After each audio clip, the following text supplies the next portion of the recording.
ایک سفر میں رسول اللہ صلی اللہ علیہ وآلہ وسلم ہم سے پیچھے رہ گئے۔ پھر آپ ہمارے قریب پہنچے تو عصر کی نماز کا وقت ہو چکا تھا یا تنگ ہو گیا تھا اور ہم وضو کر رہے تھے۔ ہم اپنے پیروں پر پانی کا ہاتھ پھیرنے لگے تو آپ نے بلند آواز سے فرمایا کہ آگ کے عذاب سے ان ایڑیوں کی جو خشک رہ جائیں خرابی ہے۔ یہ 2 مرتبہ فرمایا یا 3 مرتبہ۔ صحیح بخاری حدیث نمبر 96۔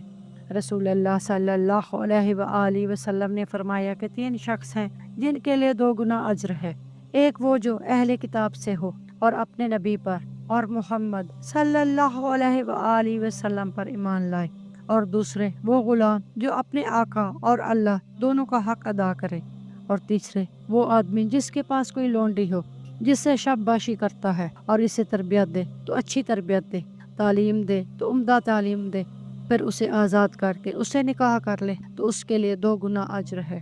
پھر عامر نے صالح بن حیان سے یہ حدیث تمہیں بغیر اجرت کے سنا دی ہے، ورنہ اس سے کم حدیث کے لیے مدینہ تک کا سفر کیا جاتا تھا۔